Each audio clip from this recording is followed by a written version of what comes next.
my partner and I are performing a scene by Neil Simon from Brighton Beach Memoirs.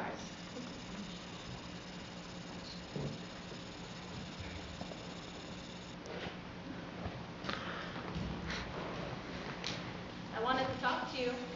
Now? It's late. I know it is. We could have talked earlier if you hadn't come home at 12 o'clock at night. How was your dinner? I didn't go. Mr. Murphy was in an accident. I'm sorry, is he all right? He's got his problems like the rest of us. I was very hurt that you didn't come and say goodbye before leaving. I was late. Someone was waiting for me. So was I. You know how important it was to me.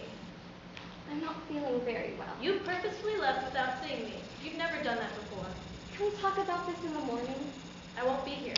Then tomorrow night. I'm leaving, Nora. I'm moving out in the morning. What are you talking about? Your Aunt Kate and I got into a fight tonight. We said some terrible things to each other. Things that have been bottled up since we were children.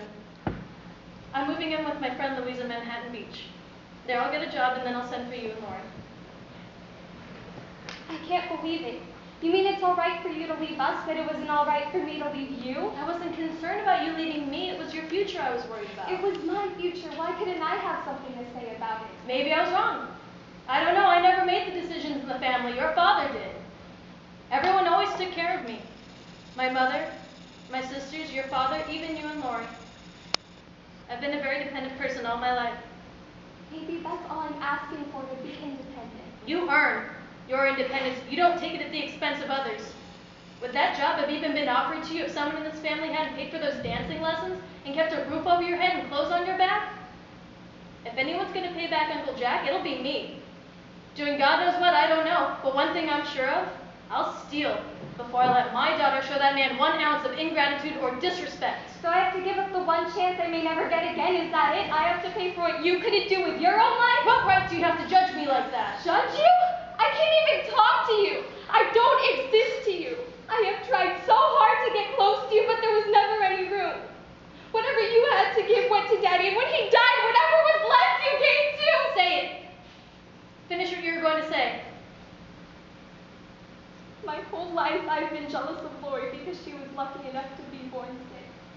I could never turn on a light in my room at night or read in bed because Lori always needed her precious sleep. I could never have friends over on the weekends because Lori was always resting. I used to pray I'd get some terrible disease or get hit by a car so I'd have a leg all twisted or crippled.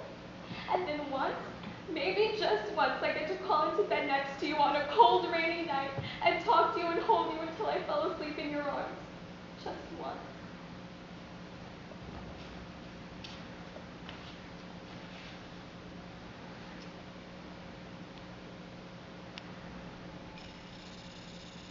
My God. Nora, is that what you really think of me? Is it any worse than what you think of me?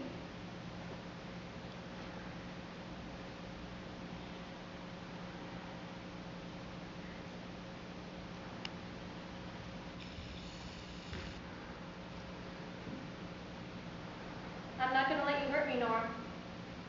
I'm not going to let you tell me that I don't love you or that I didn't try to give you as much as I gave Lori. God knows I'm not perfect because enough angry people in this house have told me so tonight.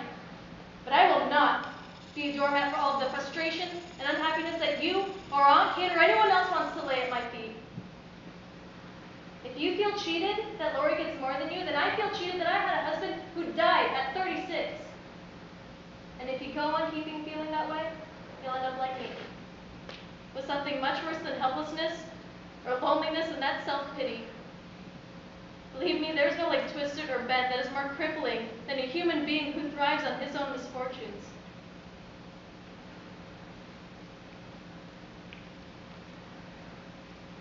I'm sorry, Nora, that you feel unloved, and I will do everything I can to change that, except apologize for it. I'm tired of apologizing. If it's taken your pain and Aunt Kate's anger to get me to start living again, then God will give me the strength to make it up to you. But I will not go back to being that frightened, helpless woman that I created. I already buried someone I love, and now it's time for me to bury someone I hate. I didn't ask you to hate yourself, I just asked you to love me. I do. Nora, oh God, how can I make that clear to you? I feel terrible. Why?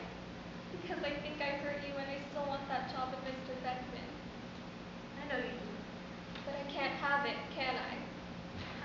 that without you thinking I'm still depriving you. I don't know.